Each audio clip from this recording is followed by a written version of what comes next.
Pues buenos días a todos. Mi nombre es María Andrés. Yo creo que muchos de vosotros me conocéis porque sois habituales de esta serie de Conversando con Europa, junto con mi compañero Jürgen. Aquí estamos otra vez y esta mañana para saludar a una eurodiputada especial, Susana Solís, a la que estoy encantada de dar los buenos días, porque tenemos un tema muy interesante, la inteligencia artificial en el sector de la salud. Son dos temas, inteligencia artificial y sector sanitario, súper actuales, no tengo que explicaros por qué, y sobre los que está debatiendo el Parlamento Europeo y que van a ser de gran relevancia en los próximos meses. ¿Cuántas veces hemos escuchado hablar en las instituciones europeas durante la crisis del coronavirus del pasado año, durante todo el año pasado, que en los fondos de recuperación, que Next Generation debía estar enfocado tanto en una Europa, por un lado, más verde, pero sobre todo más digital y con una investigación fuerte en temas de salud que pueda ayudarnos a recuperarnos de esta crisis, ¿no? Entonces, bueno, pues esto ha hecho que las nuevas tecnologías y la digitalización esté en el centro del debate del Parlamento Europeo y que aporten ideas sobre cómo deberíamos mejorar en temas como las aplicaciones móviles de asistencia sanitaria o los esfuerzos para esa vacuna que parece que ya empezamos a ver la luz al final del túnel. La Unión Europea ha tenido un papel muy protagonista, sobre todo a la hora de lanzar contratos con una serie de farmacéuticas para diversificar los esfuerzos y conseguir que alguna de ellas pues, sacara a tiempo esa vacuna. Al final parece que Pfizer y Moderna son las primeras, pero que seguimos en la carrera con incluso otras empresas para poder abastecer a los 447 millones de ciudadanos europeos con una vacuna y de manera equitativa y con un reparto pues más o menos igual, ¿no? Desde el Parlamento Europeo, además, yo quisiera de verdad agradecer a todos los científicos, a todas las personas que nos estáis escuchando desde el chat y que os dedicáis a la investigación y que os interesáis en estos temas porque me parece que es, bueno, pues que sois los héroes de este siglo XXI que estáis consiguiendo sacar en un tiempo récord y con ayudas a veces financiadas por la Unión Europea, aunque no solo estas ayudas adelante. Hoy tenemos, decíamos, a la eurodiputada Susana Solís, que es vicepresidenta de la Delegación para las Relaciones con la Península de Corea y además miembro de la Comisión de Desarrollo Regional y de la Comisión Especial que se ha creado en el Parlamento Europeo sobre inteligencia artificial en la era digital. Y ahí es donde nos vamos sobre todo a centrar esta Susana. Susana se licenció, os la presento para aquellos que no la conozcáis todavía, en Ingeniería Industrial y tiene un MBA en el Instituto de Empresa, lo que hizo que desarrollara parte de su carrera profesional antes en el sector privado antes de entrar en política. Se inició en el año 2015 como miembro de Ciudadanos, ha sido diputada en la Asamblea de Madrid durante la 10ª legislatura y desde el 2019 forma parte del grupo Renew Europe, ya sabéis, los liberales del Parlamento Europeo. Quiero agradecerte de verdad, Susana, que estés con nosotros aquí, porque sé que es una semana horrible, pleno, en el que se ha hablado de las vacunas, por supuesto, de los precios y que estamos ahí con la lengua afuera en un viernes por la mañana, recién clausurado el pleno, y aquí estás tú con nosotros para hablarnos de este tema tan interesante. Os recuerdo a todos los que nos estáis viendo por el chat, por favor, que aprovechéis la primera intervención que vamos a tener de Susana, entre 10 y 15 minutos, para ir poniendo vuestras preguntas y los compañeros que tengo aquí, que aprovecho a saludar y a dar las gracias porque sois un equipazo y estáis siempre detrás, pues me las van chivando a mí por WhatsApp para organizarlas y yo te las propondré después de tu intervención inicial. Susana, gracias y adelante, el micrófono es tuyo. Muchas gracias, María. Y lo primero, muchísimas gracias por la invitación, porque siempre es un placer participar en estos debates de esta forma tan fácil y, bueno, entre amigos. Y además es que me encanta porque hoy hablamos, creo que de un tema que, como tú decías, está en el centro del debate del Parlamento Europeo y es la relación entre salud y tecnología, ¿no? Y inteligencia artificial. Y yo creo que en estos momentos tan difíciles que estamos viviendo, pues quiero ser optimista, ¿no? Y apelar a ese viejo dicho que dice que hay una oportunidad en cada crisis, ¿no? Y yo creo que si algo hemos aprendido de esta crisis sanitaria es que saldremos de ella gracias a la ciencia y a la innovación. Creo que todos tenemos claro que la pandemia ha puesto de manifiesto el papel de la tecnología para detectar, para rastrear, para tratar el virus, pero también para ayudarnos a continuar en nuestra vida diaria durante el confinamiento, ¿no? En todos los ámbitos, en educación, en teleworking, en el ocio. Y también en Europa estamos convencidos que van a ser la ciencia y la tecnología la que nos aporten también la solución para salir a la crisis económica. Y si también algo nos ha hecho ver esta crisis es que hemos tenido las barreras, ¿no? También hemos detectado de una forma muy rápida las barreras que tenemos para desarrollar todo el potencial. Yo creo que lo hemos visto como gaps en el mercado único, trabas en la innovación, falta de infraestructuras y que tiene que ser una prioridad para consolidar esa resiliencia ante futuras crisis, derribar todas esas barreras. Es decir, tenemos que actuar ya. O sea, la tenemos que apostar por la transformación digital. Europa está convencida de que la recuperación económica vendrá de la mano, como tú decías antes, de esa transformación verde y de la transformación digital. Y otra de las lecciones que tenemos de la crisis es que también tenemos que reforzar nuestros sistemas de salud europeos, ¿no? Tenemos escasez de profesionales, necesitamos un sistema de salud, como decimos aquí, mucho más resiliente. Yo creo que es la palabra que se repite semana tras semana en el Parlamento Europeo. Y sin duda la digitalización, la inteligencia artificial van a ser los catalizadores de ese cambio. Y a mí me gustaría hablar, yo creo que estamos todos convencidos, el potencial de la inteligencia artificial es enorme, tenemos que acelerar la implementación, pero como cualquier tecnología, la inteligencia artificial ofrece oportunidades inimaginables, pero también muchos riesgos, ¿no? Riesgos elevados. Y el uso inadecuado puede dar lugar a graves consecuencias, por ejemplo, en igualdad de oportunidades o, por ejemplo, en la salud de los ciudadanos, que puede llegar a poner en riesgo las vidas humanas. Por lo tanto, lo que tenemos que hacer y lo que estamos convencidos desde la Unión Europea es que tenemos que identificar esos riesgos y proponer soluciones. Y en el Parlamento Europeo, para abordar todos esos desafíos que supone la inteligencia artificial, se creó esta comisión especial sobre inteligencia artificial y digitalización, de la que tengo el honor de ser uno de esos 33 miembros. Y en ese momento la comisaria, Margrethe Vestager, nos instaba a los miembros de esta comisión a mirar hacia el futuro, a imaginar dónde debería estar la inteligencia artificial en 2030 y cómo va a formar parte de nuestra sociedad. Y que tuviésemos una visión a largo plazo y estratégico. Por eso, lo que nosotros estamos haciendo en esta comisión es evaluar el impacto que puede tener en los diferentes sectores, por supuesto también en el sector sanitario, qué están haciendo otros países en el mundo, qué lecciones aplicar aquí en la Unión Europea y sobre todo proponer una normativa que asegure una adopción adecuada de la inteligencia artificial, pero siempre en línea con nuestros principios europeos y de nuestra ética europea. Y para eso yo creo que necesitamos, y lo quiero resumir en cuatro cosas. Como decía antes, un marco regulatorio centrado en las personas, pero que respete nuestros derechos fundamentales y a la vez fomente la innovación, ¿no? No nos permita aumentar nuestra competitividad. Segundo, necesitamos datos, porque la inteligencia artificial se apoya en datos, necesitamos datos de calidad. Tercero, necesitamos inversión suficiente para poder competir, ¿no? Pues con otros países que son líderes en inteligencia artificial. Y por último, casi lo más importante, necesitamos talento y necesitamos capacitación a nuestra sociedad.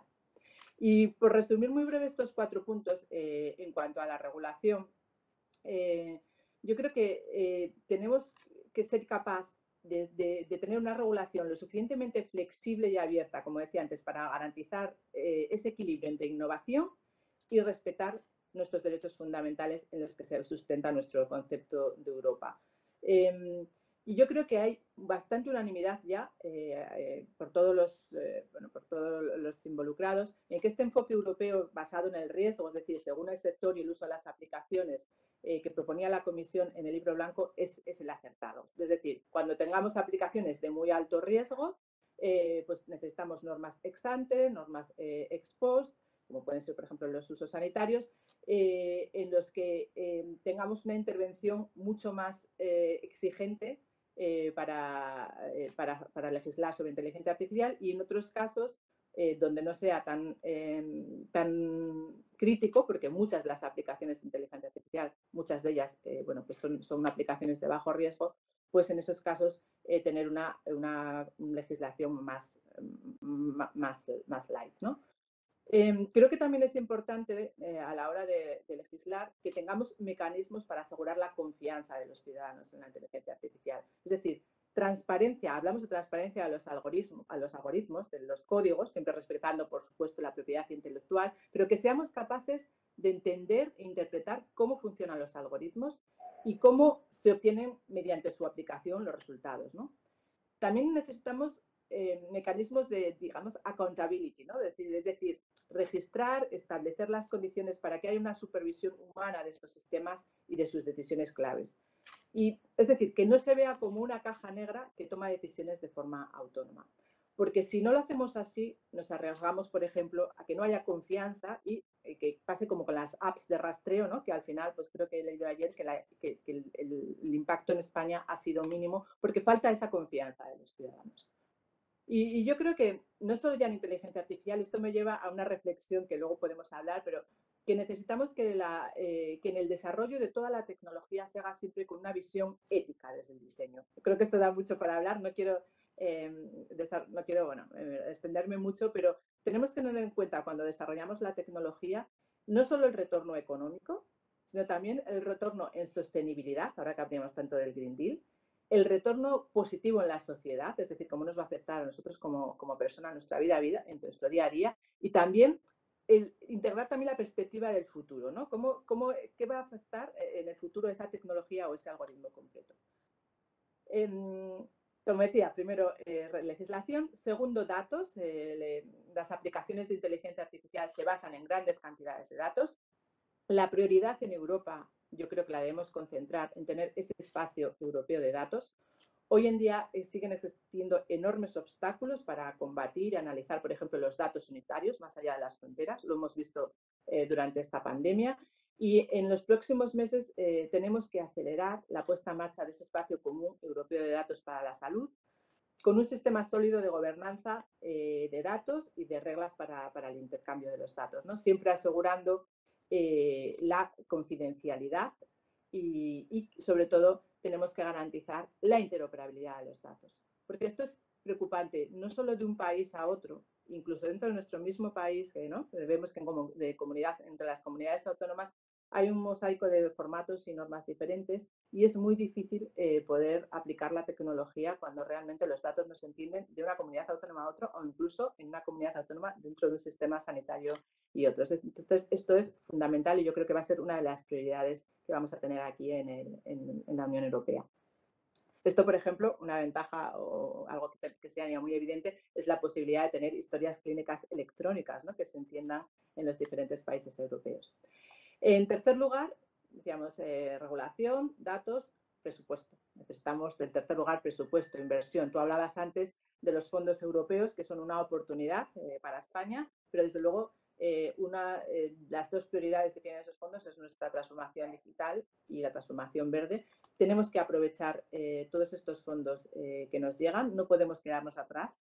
Y no solo los fondos de recuperación, pero sino también todos los fondos estructurales, que donde veíamos y estamos denunciando que España tiene una baja ejecución de esos fondos durante el periodo anterior, 2014-2020, tenemos que trabajar para que realmente se utilicen para apoyar a la tecnología y a la digitalización. Es fundamental. Yo creo que Europa se ha dado cuenta que necesita invertir más, por eso también hemos pedido más presupuesto para los programas EU for Health, para el programa Digital Europe, pero desde luego tenemos que invertir más y también tenemos que gastar mejor. Y por último, el cuarto punto, el talento, ¿no? Capacitar a los profesionales. Necesitamos más profesionales en tecnología, necesitamos más mujeres en tecnología y desde luego tenemos también que invertir en la capacitación y en la digitalización de la sociedad. Para que esta transformación realmente llegue a todos, todos los trabajadores tenemos que estar preparados para estos cambios que va a suponer la incorporación de la inteligencia artificial en cada uno de nuestros sectores. Pero en el caso de los sistemas de salud, pues yo creo que es fundamental para no perder ese salto hacia la digitalización, ¿no? Necesitamos asegurar, por una parte, la formación académica que sea adecuada y, por otra parte, capacitar al personal sanitario ya existente. Yo creo que son las dos patas, porque solo así podemos implementar los cambios que va a traer la inteligencia artificial. Y mira, a día de hoy, un 46% del personal sanitario siente que no ha recibido la educación y el apoyo suficiente para enfrentarse a la digitalización. Por lo tanto, esto es clave. La inversión en tecnología tiene que ir acompañada de la inversión en capacitación. Y estas campañas van a ser fundamentales. Y yo también creo que los sistemas educativos, ¿no?, también tienen que unir a este cambio. Los programas universitarios tienen que estar actualizados, con profesores formados en las últimas tecnologías y que garanticen que nuestros alumnos están preparados para el futuro. Y también tiene que haber cambios en las formas de los equipos que trabajan en tecnología. Yo creo que tienen que ser mucho más interdisciplinares. A día de hoy son muy homogéneos. Tenemos que incluir en esos equipos, como decía antes, que desarrollan tecnologías del futuro que pueden tener consecuencias importantes, pues personas de diferentes disciplinas, éticas, sociológicas, filosofía, y también mujeres, ¿no? Porque yo creo que es importantísimo. El campo de la inteligencia artificial es masculino y solo un 12% de las mujeres están en este sector. Por lo tanto, yo creo que no tengo que decir que los equipos con mujeres tienen más retorno, tienen un impacto mayor y además tienen, bueno, pues creo que una visión más centrada en el ser humano. Y yo con esto, bueno, querría concluir. Yo creo que me gustaría repetir la idea. La pandemia del COVID ha dado un paso de la nueva era de las tecnologías digitales y puede tener un impacto, la tecnología puede tener un impacto fundamental en otras enfermedades, que no me gustaría acabar sin decirlo, tan graves como el cáncer, ¿no? Entonces tenemos que ver, desde la Unión Europea hemos puesto la inteligencia artificial también en el centro de la estrategia para luchar contra enfermedades, por ejemplo, como el cáncer, porque yo creo que el potencial es indudable. También, como decía antes, necesitamos reconocer que la implementación supone retos éticos, normativos y legales. Y como he dicho, bueno, pues para desbloquear todo ese potencial necesitamos capacitación, necesitamos una regulación, necesitamos infraestructuras de datos y necesitamos datos.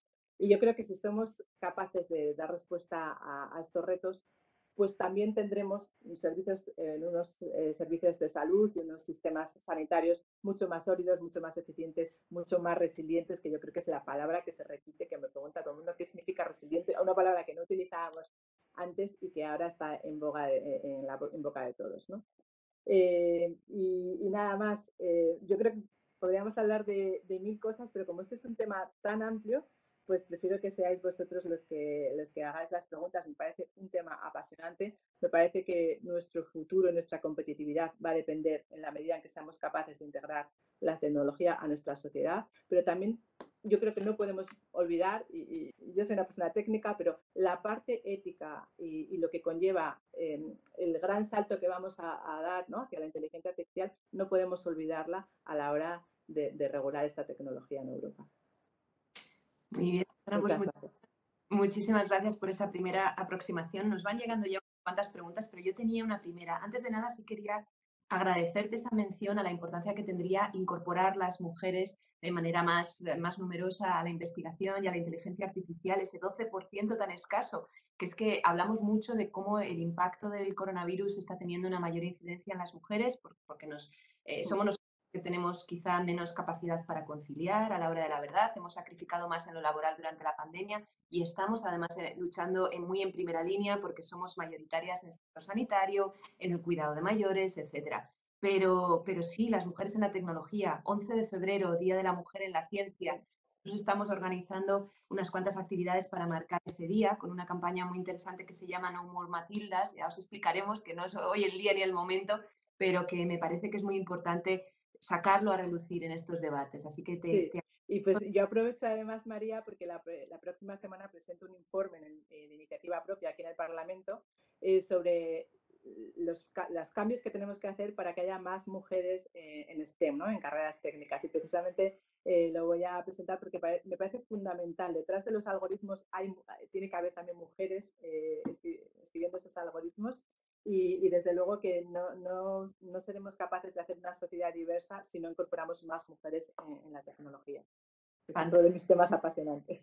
Ahí lo seguiremos con mucho interés. Pero voy a empezar ya con las preguntas porque se nos van acumulando. Antes de dar paso a las que nos están haciendo los oyentes, yo sí quería hacer una primera reflexión contigo con dónde estamos en Europa con respecto al resto del mundo. Porque al final la inteligencia artificial y la apuesta por las nuevas tecnologías no deja de ser eso, una apuesta económica importantísima. Entendemos que el futuro económico de la las futuras potencias en el siglo XXI va a ir por ahí, cómo gestionamos la tecnología y cómo competimos con otros actores.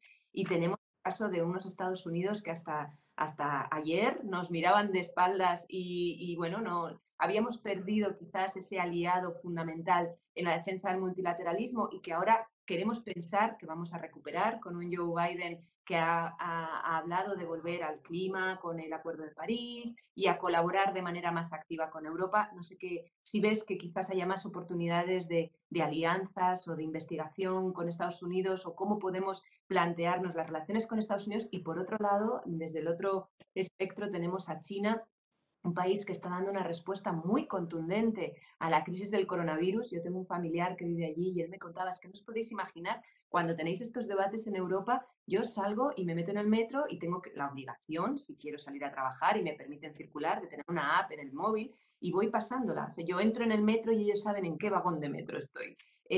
Pido comida a distancia y me llega con una nota en la que me dicen la temperatura del cocinero que ha cocinado y está todo en una cosa que yo me descargo en un código de barras. Si hay alguien que ha estado con un contacto estrecho, me llega que la orden de tener un confinamiento y viene la policía en la época dura del confinamiento y llegaba la policía y les sellaban la puerta para que no pudieran salir. Claro, todos estos ejemplos, que es verdad que son una lucha súper contundente contra el virus y que así consigues bajar las cifras de incidencia y de contagio, tienen un montón de recelo por parte de esos ciudadanos, por lo menos los españoles y por supuesto también los europeos, como tú comentabas, Susana, de a lo mejor si no hemos conseguido que la gente se bajara la app porque no se confía demasiado en ese poder tan excesivo que puede llegar a tener el Estado manejando los datos personales. ¿Dónde está el equilibrio? Ya lo has mencionado antes, pero ¿cómo conseguiremos un poco entrar en esa carrera con China y con Estados Unidos y a la vez mantener nuestro equilibrio con los valores que defendemos desde Europa, ¿no? Sí, desde luego. Esa es la gran pregunta y yo creo que Europa se ha dado cuenta de que tenemos que luchar por esa carrera hacia de la inteligencia artificial. No estamos ahí ahora.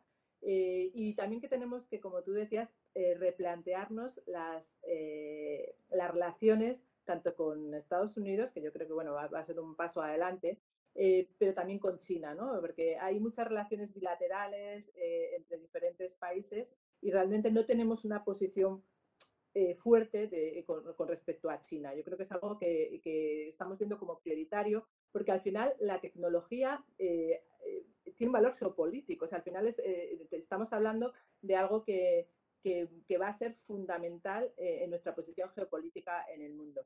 Y en ese sentido, yo creo que con la inteligencia artificial, bueno, siempre se dice que China tiene los datos, Estados Unidos tiene el dinero, y Europa tiene las ganas o el propósito de hacerlo diferente y de hacerlo bien, ¿no? Entonces, esto nos va a llevar a que tenemos que actuar de una forma diferente en cuanto a los datos y por eso es tan importante este espacio europeo de datos confiables, de datos que realmente respeten nuestra confidencialidad y que no estén sesgados y tenemos que respetar los derechos fundamentales en una legislación. El equilibrio, o sea, la dificultad está en cómo toda esa legislación que tiene que está limitada porque lo más importante son los derechos fundamentales, ¿no? Que es nuestro sustento de la Unión Europea, no limite la innovación y no limite pues, nuestra competitividad con estos dos grandes países, ¿no? Y yo creo que eso es la gran dificultad que tiene Europa. Necesitamos invertir mucho más. Es que invertimos solo una pequeña parte de lo que invierte Estados Unidos en inteligencia artificial. Entonces, no solo esto sirve con lo que invierte Europa, sino que todos los países, todos los Estados miembros necesitamos invertir mucho más, necesitamos tener estrategias conjuntas, hay estrategias diferentes de inteligencia artificial en cada uno de los países y necesitamos coordinarnos mucho mejor para realmente posicionar Europa donde tiene que estar. Y aquí los datos es clave. Y el comisario Breton siempre dice que se nos ha pasado la primera oleada de datos, ¿no? Lo que son los datos personales, todos nuestros datos personales están en servidores alojados en grandes compañías que realmente fuera de nuestro alcance, ¿no? Pero ahora viene la segunda gran oleada de datos, que son los datos industriales, los datos del Internet of Things, de nuestros dispositivos. Esos datos, Europa tiene la posibilidad ahora de manejarlos, tienen la posibilidad de utilizarlos y eso es en lo que estamos ahora en ese espacio europeo de datos, hablando de una nube europea de datos por primera vez, de hacer ese esfuerzo por coordinar las diferentes iniciativas, como tú hablabas antes de Gaia X, ¿no? En Alemania y en Francia, pero hacer una federación, una nube europea de datos, y eso es lo que estamos ahora realmente hablando. O sea, yo creo que la ventaja de Europa puede ser precisamente contar con un espacio europeo de datos, datos de calidad, datos que no están sesgados, que respetan toda la confidencialidad y que al final representa ese ecosistema de excelencia por el que podamos también atraer talento, ¿no? En Europa tienes los datos para poder trabajar. Y ahora tenemos esa segunda oleada de datos industriales y yo creo que es lo que tenemos que aprovechar ahora. Pero desde luego necesitamos una posición mucho más firme y una posición mucho más clara respecto a nuestras relaciones con China y nuestras relaciones con Estados Unidos. Efectivamente, y respecto a los datos empieza a haber también bastantes preguntas. Mira, primero te hago un comentario. Jaime del Barrio, más que una pregunta, es un comentario, nos dice: muchísimas gracias. Europa, en mi opinión, llega un poco tarde a la transformación digital en general, ya lo has mencionado tú, ¿no? A esa primera oleada de datos que nos estamos perdiendo. Y en salud en particular, dice él. Además de la regulación, la inversión, el talento, la capacitación, en mi opinión hace falta liderazgo. ¿Cómo se va a recuperar ese tiempo perdido? Yo creo que es más un comentario que una pregunta muy abierta a la que estás respondiendo durante esta hora, pero lo dejo ahí. Era el comentario de Jaime del Barrio. Y vamos con Javier Vega, Admit TX, que es la empresa Admit Therapeutics, perdón, y que se pregunta si nos podrías informar si existe actualmente alguna iniciativa muy ambiciosa para estandarizar y mejorar el acceso a los datos a nuestros biobancos europeos. Yo creo que es un poco lo que acabas de comentar, pero quizá puedas dar un poquito más de detalle. Bueno, como decía, ahora mismo yo creo que la prioridad que tenemos para avanzar en inteligencia artificial es tener ese espacio europeo de datos. Se ha lanzado ya una alianza europea de datos industriales en la nube, que va a estar compuesta por representantes de todos los Estados miembros, por los proveedores de computación en la nube, por los usuarios, y que, bueno, se espera que movilice unos 10.000 millones de euros. Digamos que es esa nube federada europea.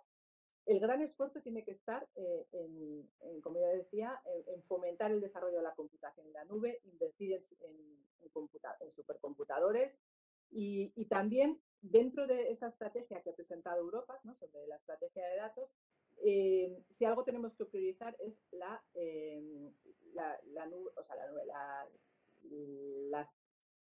nube, vaya, los datos de salud, ¿no? Tener esa nube de datos de salud compartida.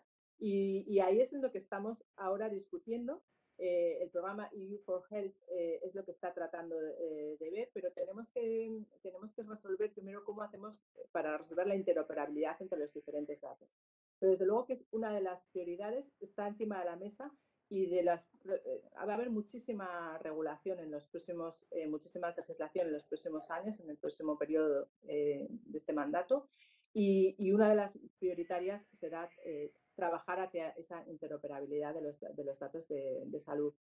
Hay algunos países que van mucho más avanzados que otros y la dificultad es en interpretar, ¿no? Y en poner en común lo que hay ahora, pero no hay nada concreto. O sea, si me preguntaba Javier, si hay un proyecto concreto, no hay un proyecto concreto. La comisión va a presentar iniciativas y va a presentar propuestas para empezar a trabajar en ese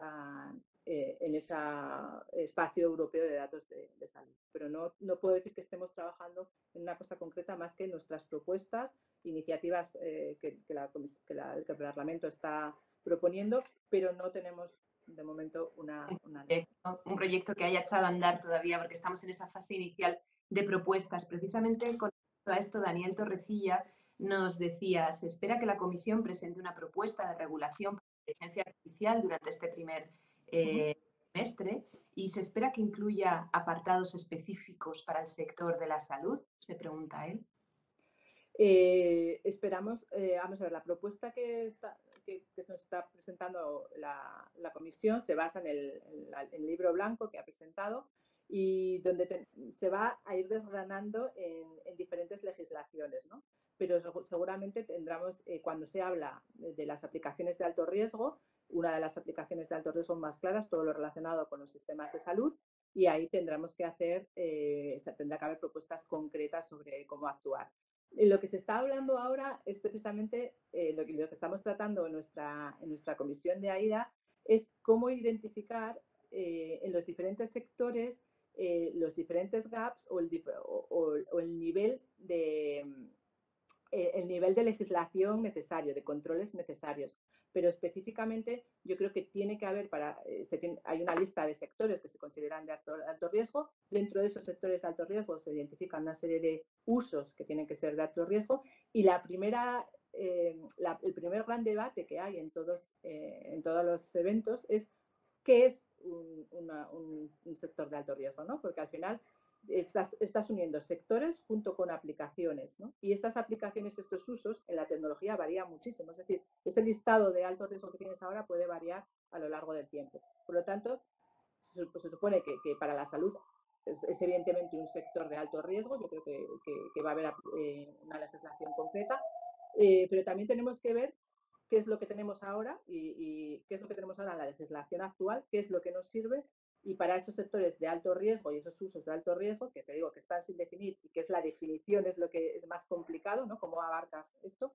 Tendremos que, habrá pues unas condiciones especiales y una certificación especial, ¿no? Certificaciones sobre los usos de la inteligencia artificial. Pero yo creo que es lo que pasa ya, no será muy diferente a lo que hay ahora, por ejemplo, con los dispositivos médicos, ¿no? Que tienen diferentes tipos de certificaciones según su riesgo y tendrá que ser algo similar.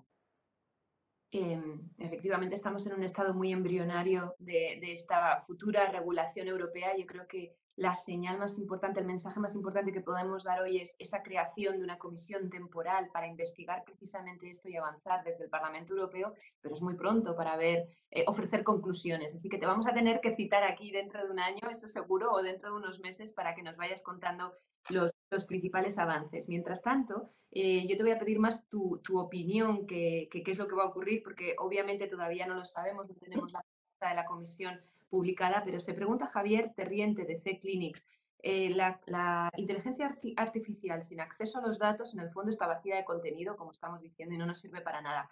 ¿Va a haber iniciativas concretas para que se compartan los datos clínicos y preclínicos de pacientes? Sí, eso es lo que intentaba decir antes. La inteligencia artificial sin datos no vamos a poder avanzar.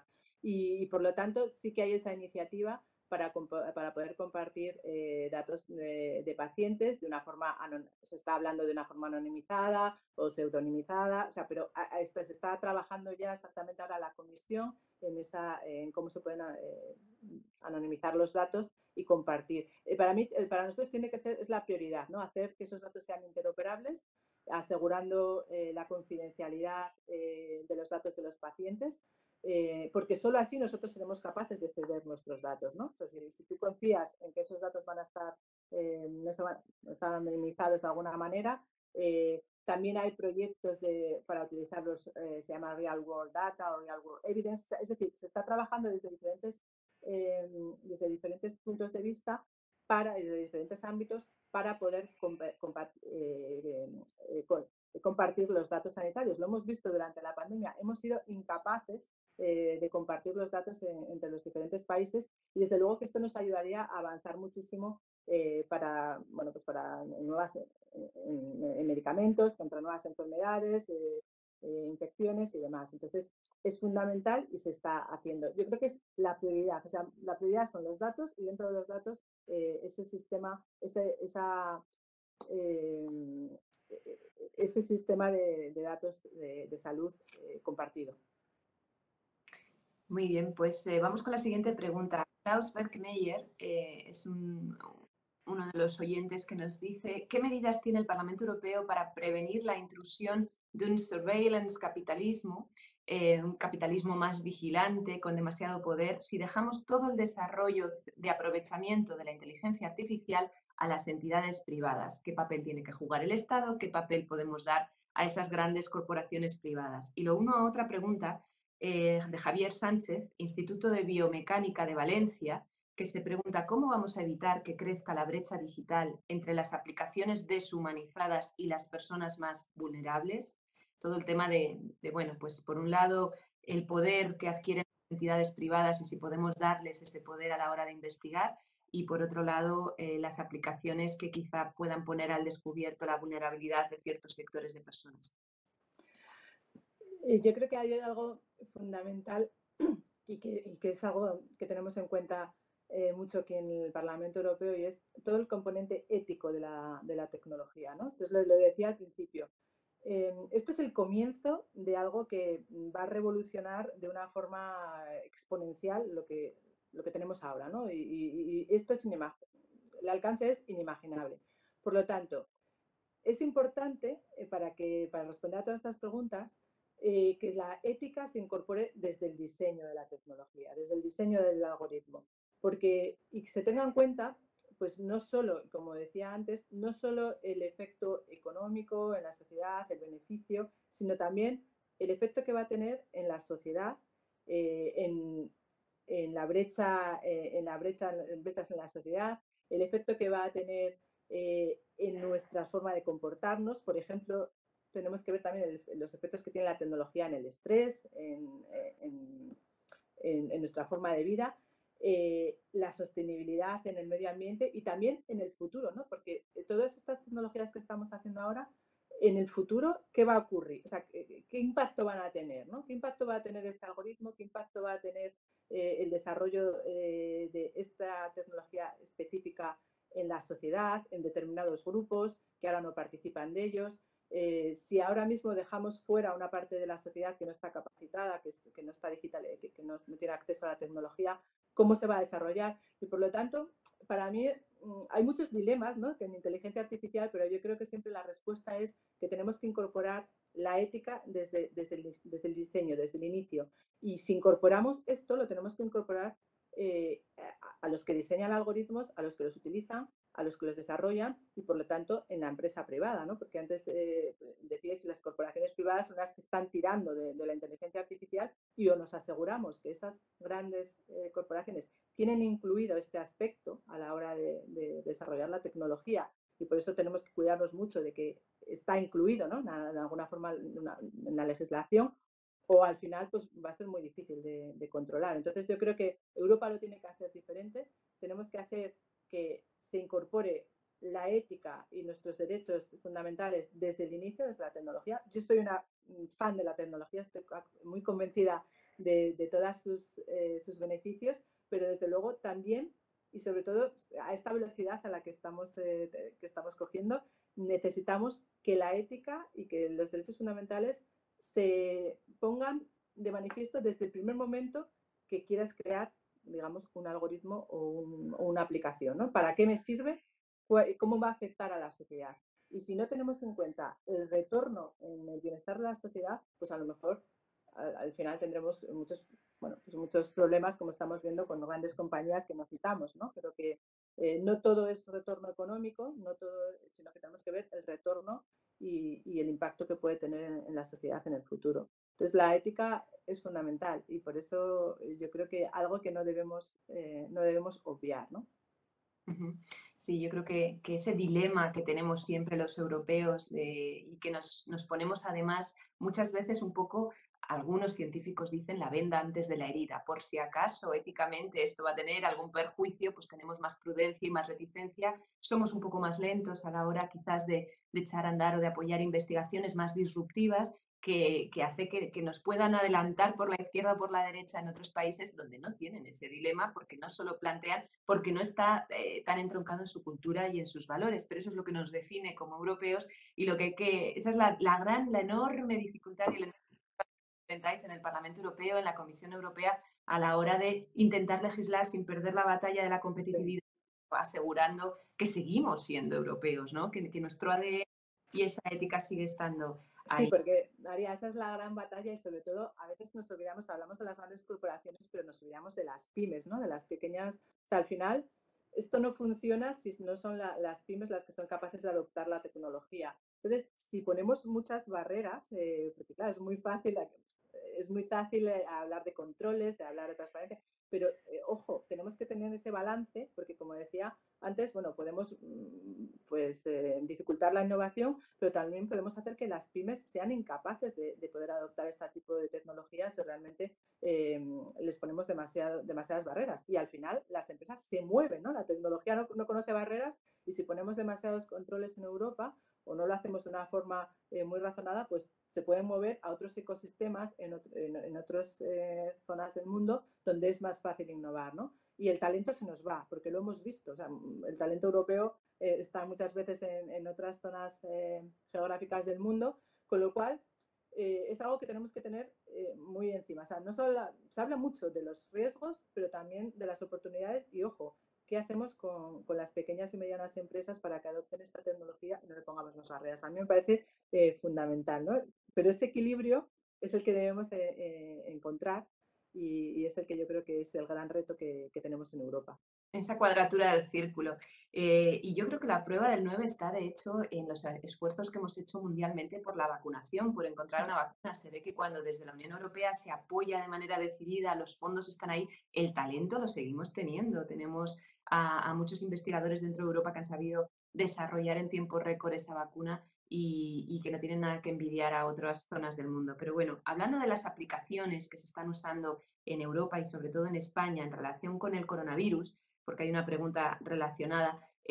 Pues las principales, podemos decir, son la asistencia COVID-19 de autodiagnóstico, Data COVID, que estudia la movilidad de los datos anonimizados para ver un poco las tendencias, y luego está PEP-PT, que utiliza los datos de los teléfonos móviles para rastrear y geolocalizar a las personas en tiempo real con ese esfuerzo de investigación. Entonces, tú comentabas antes, Susana, que quizás la falta de éxito o de generalización, como hubiéramos deseado, de esa aplicación entre la ciudadanía está precisamente en la falta de confianza de los ciudadanos hacia para qué van a utilizar mis datos.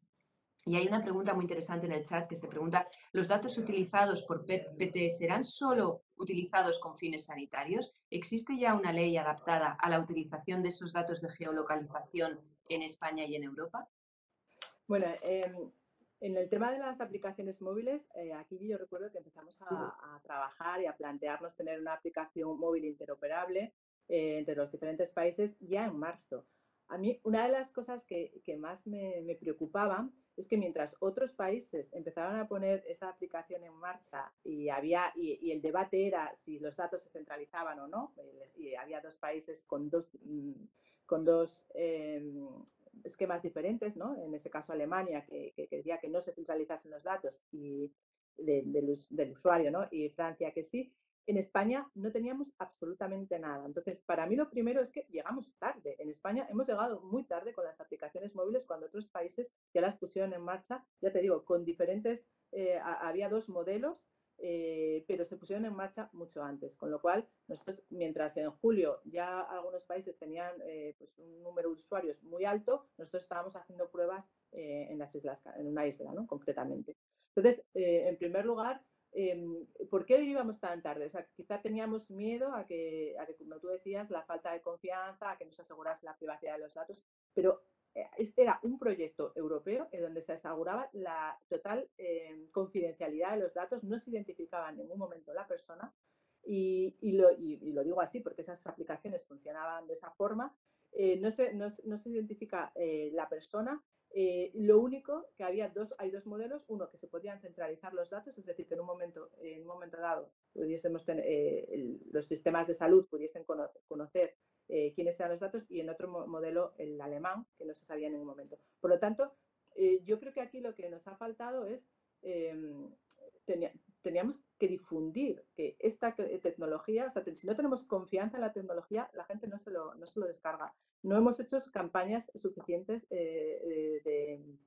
de concienciación, ¿no? De que esto tenemos que asegurarles, por eso es fundamental, ¿no? Dar esa confianza de que los datos no van a ser nunca van a localizar a la persona, o sea, no van a poder identificarte, y así era la app española, pero claro, nos ha faltado, lo hemos hecho muy tarde, nos ha faltado una campaña de concienciación y desde luego que tenemos que plantearnos por qué no ha funcionado, ¿no? En España, mientras otros países ha funcionado mejor.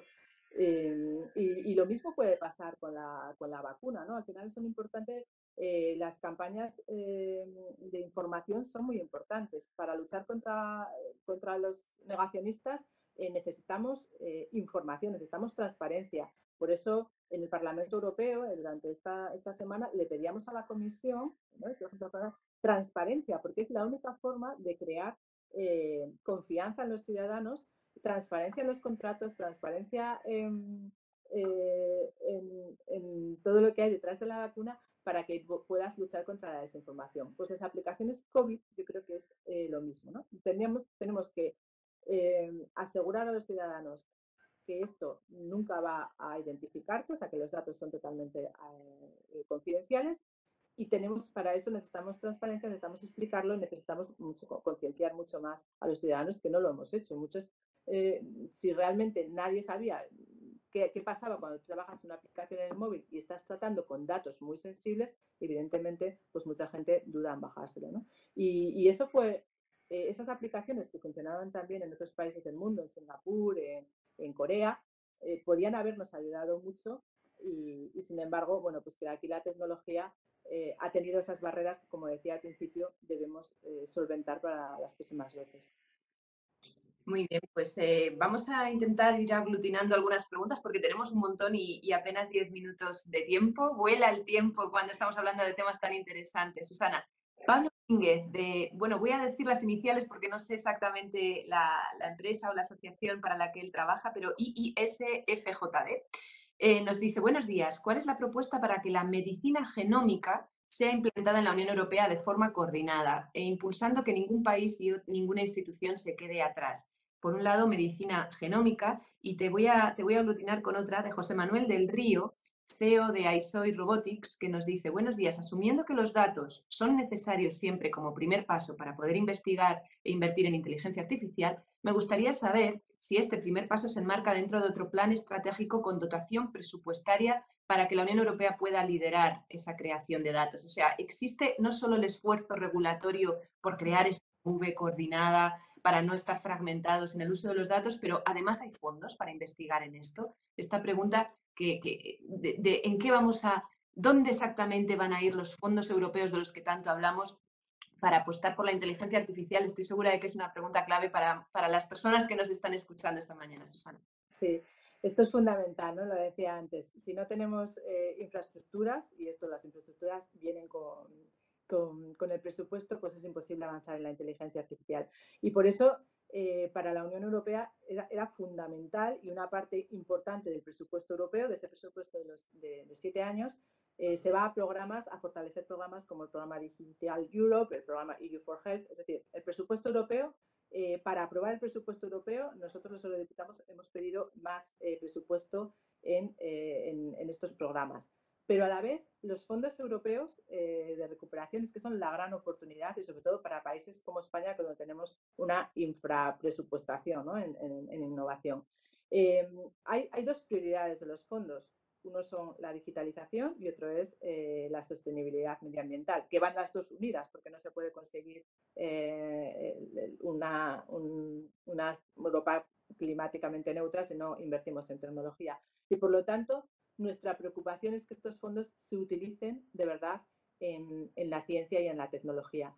Yo creo que tenemos que hacer una reflexión, y esto ya lo digo como española, porque durante las anteriores crisis económicas, mientras otros países apostaron por la innovación para salir de la crisis, en España se recortó en innovación y se quedaron muchas empresas innovadoras, desaparecieron y no se apostó por la ciencia.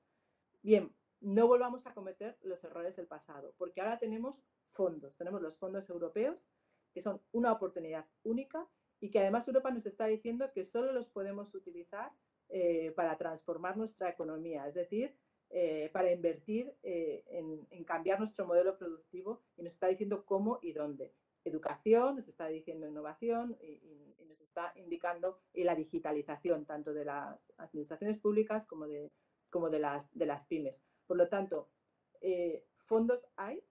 Por primera vez España tiene fondos y tenemos que aprovecharlo, ¿no? Entonces, este sería mi mensaje principal, porque si no somos capaces de utilizar los fondos europeos y, como decía al principio, de gastarlos bien, porque porque también a lo largo de los años hemos visto que tenemos muchísimos problemas para gastar los fondos y ahora, imaginaros, nos vienen 4 veces, o sea, en un periodo de 4 años, nos vienen 4 veces más fondos europeos que los que hemos tenido nunca. Con lo cual, la oportunidad está ahí, pero desde luego que necesitamos un plan que yo todavía no he visto de cómo lo vamos a canalizar. Y esta es la gran duda que tenemos, que todavía no nos han explicado cómo van a llegar estos fondos a las empresas, ¿no?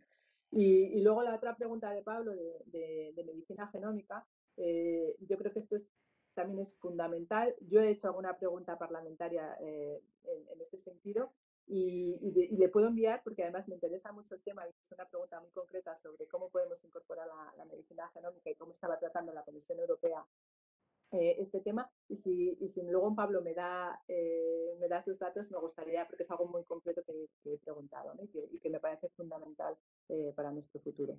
Y además que Europa tiene que poner el foco ahí, igual que, bueno, pues muchos temas de este tipo que poder dirigirme a él concretamente. Pues para eso sirven precisamente estos Conversando con Europa, Susana. Ya te hemos comentado además al principio que aprovechamos siempre que tenemos a un eurodiputado con nosotros para escribiros a todos los que nos estáis escuchando en el chat Sí. y los datos de contacto de Susana. Así Pues, que pues me encantaría porque he hecho una pregunta concreta sobre las terapias genómicas y bueno, pues me vendría bien que veamos la respuesta de la comisión y que concretemos este tema. la respuesta e intentar avanzar en este aspecto. Muy bien. También estoy segura de que la gente se pregunta, vale, ahora ya tenemos más datos que nunca, más fondos que nunca, pero hay que saber ejecutarlos en los próximos 2 o 3 años, porque de eso va Next Generation, paquete de recuperación, son fondos que hay que saber ejecutar en un tiempo récord y la capacidad de absorción en España de fondos europeos en el pasado muchas veces ha quedado puesta en entredicho, ¿no? Yo recuerdo a los oyentes que no tienen por qué estar tan familiarizados a lo mejor como nosotros en cómo funcionan estas cosas, que para todo el paquete de recuperación los Estados miembros tenían que lanzar o presentar un plan nacional de en qué iban a invertir, cuáles iban a ser las prioridades, cómo iban a articular esa distribución de fondos a través de nivel local o regional, las comunidades autónomas, etcétera, ¿no? Y qué tipo de proyectos iban a subvencionar o a financiar. Y estos planes nacionales se han presentado ya, están ahora en estudio y deberían aprobarse antes de abril. Así que tenemos esa fase intermedia ahora, pero dentro de poco espero poder tener más datos, igual que comentabas tú, de cómo exactamente vamos a articular estos fondos y sobre todo que las empresas tengan más claridad y por eso es tan importante también darles tus datos de contacto porque quizás juntos podáis desbrozar un poco más toda esta burocracia europea de vale, pero yo a qué puerta toco, yo qué teléfono llamo, proyecto interesante y quiero enterarme de si los criterios que exigen a la hora de financiar fondos de investigación pueden adecuarse a mi proyecto. Y vamos ya con las últimas preguntas porque faltan 7 minutos para el cierre. Hablaba José Carrasco de EMXIS, EMXYS, diciendo que hay estudios que demuestran la aplicación de imagen por satélite para, mediante inteligencia artificial, poder predecir plagas como la malaria o el Zika. ¿Hay iniciativas que integren este tipo de tecnología espacial o de otros sectores con aplicaciones de inteligencia artificial para estos propósitos? Y yo aprovecho para decir que tenemos en Europa una agencia espacial o precisamente de esa tecnología espacial de imágenes por satélite y que está situada en Madrid, en Torrejón de Ardoz, y que hasta ahora ha tenido, sobre todo, por lo que yo sé, cada vez que lo hemos ido a visitar o hemos estado con las personas que están allí, son imágenes por satélite que no son de libre acceso, no las puede utilizar todo el mundo porque por temas de seguridad, sobre todo, están para temas de seguridad, por ejemplo, identificar masas de gente que se mueven en tema de pateras, inmigración y muchos otros usos. Y bueno, pues que podamos abrir quizás la puerta también a utilizar estas imágenes de satélite que tenemos en la Agencia Espacial de Torrejón de Ardoz para este tipo de soluciones también en tema sanitario. No lo sé. Susana, ¿tú qué opinas? Sí, efectivamente, los usos de la inteligencia artificial, hemos hablado mucho del sector sanitario, pero desde luego hay usos en la agricultura, pues, como tú decías, ¿no? Para controlar los flujos migratorios. O sea, las aplicaciones son infinitas y desde luego que las aplicaciones por imagen satélite pues son necesarias y es uno de los campos que hay. hay programas, desde luego que hay varios programas en el Digital Europe, en el programa europeo del espacio, que tienen este tipo de tecnologías. Si José está interesado en algo concreto, podríamos decirle algunos ejemplos y podríamos enviarles algunos ejemplos porque sí existen. Además, por ejemplo, la semana pasada yo estuve con Ispasat, ¿no? Que es también precisamente hablando de cómo se pueden utilizar todas las tecnologías, los satélites, para aplicarlos en el campo de la inteligencia artificial. Entonces, desde luego que existen, ahí están financiados por diferentes programas europeos. En España también hay un consorcio, se está haciendo, me contaba, hay un consorcio para desarrollar este tipo de tecnologías en el futuro a nivel europeo, donde España participa con esta empresa y también hay muchas otras agencias, ¿no? Como la que tú has nombrado. Por lo tanto, sí, desde luego. No soy especialista en el tema, en este tema de satélites, pero sí te puedo decir que sí existen. Estupendo. La agencia de Torrejón de Ardoz, me chivan por aquí, que me están siguiendo en WhatsApp, es la Agencia Europea de Satélites, perdón, no la espacial, Agencia Europea de Satélites, que lo había dicho de manera incorrecta, disculpad. Muy bien, bueno, pues terminamos con una última pregunta, Susana, y cerramos ya el chat. Lamento, no podemos recoger más preguntas, pero por supuesto hay que dar tus datos de contacto para que aquellos que tengan interés puedan seguirte, puedan preguntarte y continuar esta conversación más allá. Hablando un poquito de ese proyecto Gaia X, porque su objetivo es desarrollar los requisitos comunes para una infraestructura de datos europea y es una plataforma ambiciosa en la nube en Francia, en Alemania, y que está participada, por lo que sabemos y por lo que hemos leído, por 22 grandes empresas europeas para intentar quizás escapar a ese control, a ese monopolio que podemos estar teniendo por Amazon, por Microsoft, por Google y por esas otras empresas que ninguna es europea. Pregunta, ¿podría convertirse? ¿Tú crees que de verdad tenemos la oportunidad de convertir a un proyecto como Gaia X, liderado, como decía, por Francia y Alemania, en el nuevo núcleo de las infraestructuras europeas en materia de datos? Esa es una pregunta que se debate mucho, porque ahora, como os decía antes, en Europa se ha lanzado la Alianza Europea para pues esa nube federada, y también hay que ver cómo esa alianza que se acaba de crear incorpora este proyecto de Gaia X, que es muy interesante. Pero la gran pregunta que nos estamos haciendo es, claro, para que estas nubes tengan éxito necesitas una economía de escala enorme. Entonces, ¿seremos capaces de competir con esas grandes compañías que ya tienen muchos años y por lo tanto una gran cantidad de datos, y aquí las economías de escala son fundamentales? Por lo tanto, esa es la gran pregunta, ¿no? Y lo que te están diciendo es que necesitas una gran economía de escala, o sea, necesitas muchísima economía de escala para poder competir con ellos. Pero desde luego que algo hay que empezar. O sea, no sé si realmente será la solución en el corto plazo, ¿no? Pero sí en el largo plazo. O sea, Europa tiene que trabajar y tiene que empezar a tener una nube europea. Tenemos que tener una supercomputación, o sea, infraestructura, y por eso también es fundamental tener capacidad de computación europea, fomentar el desarrollo de la computación en Europa. ¿Vamos tarde? Sí, pero desde luego, claro, de alguna forma necesitamos empezar, ¿no? Entonces, yo creo que va a ser un reto poder competir con los grandes proveedores de la nube que nos estamos todos imaginando, porque ya cuentan con esa escala. En Europa tenemos que coger esa escala todavía, ¿no? Entonces, bueno, pues estamos en esa federación y trabajando en ello. Lo importante es empezar, o sea, que ya se ha puesto encima de la mesa, que ya hay presupuesto europeo y que bueno, pues espera que, como decía antes, se movilice ya 10.000 millones de euros. Entonces, bueno, tarde sí, pero desde luego que, como decía al principio, hay que actuar ya, y si algo hemos aprendido es que este es el momento, o sea, no podemos dejar pasar este momento, ¿no? Es verdad que tenemos muchos retos, que no somos los primeros, pero en este momento Europa está apostando por esto. Yo creo que España tiene que apostar también por la digitalización y por las tecnologías.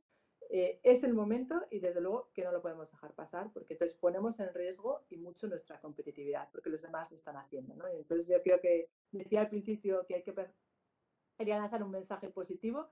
En todas las crisis hay una oportunidad. Bueno, pues veamos que de esta crisis también tenemos que tener nuestra oportunidad de dar ese salto cuantitativo y cualitativo que nos va a permitir competir en el mundo y sobre todo a España, ¿no? Yo quiero pensar, yo como española, quiero que España, hay muchísimo talento y que seamos capaces de aprovechar esta oportunidad de los fondos europeos y de que la sociedad se ha dado cuenta que el camino es la tecnología, por supuesto, como decía antes, garantizando nuestros derechos, pero este es el camino, lo hemos visto, estos son los fondos y por favor cambiemos también nuestro modelo económico en España.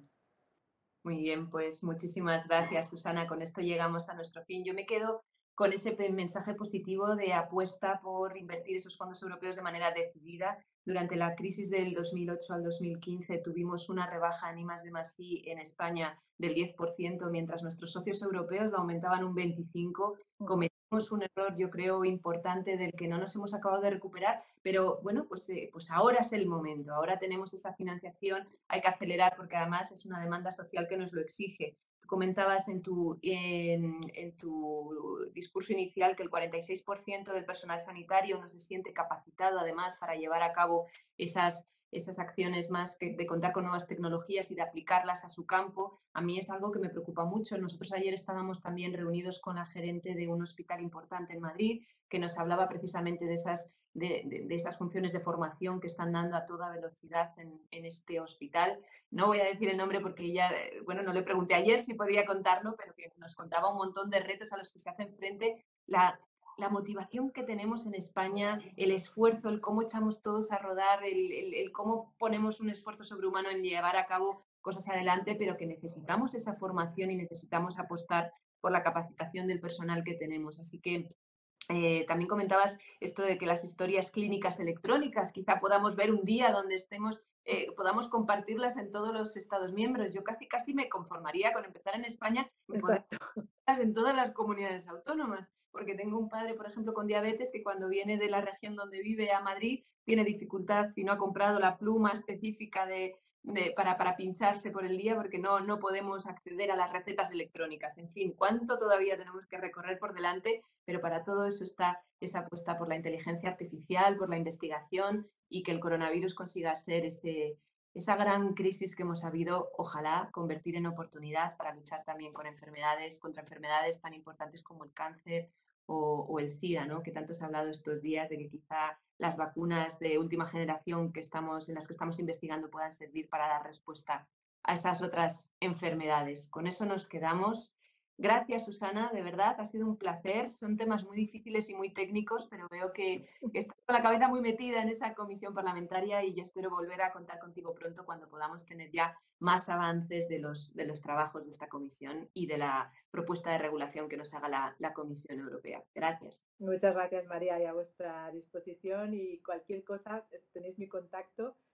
Hay cosas muy técnicas, pero desde luego que intentaré contestaros y muchísimas gracias por la invitación. Un placer estar con vosotros. Hasta pronto, gracias.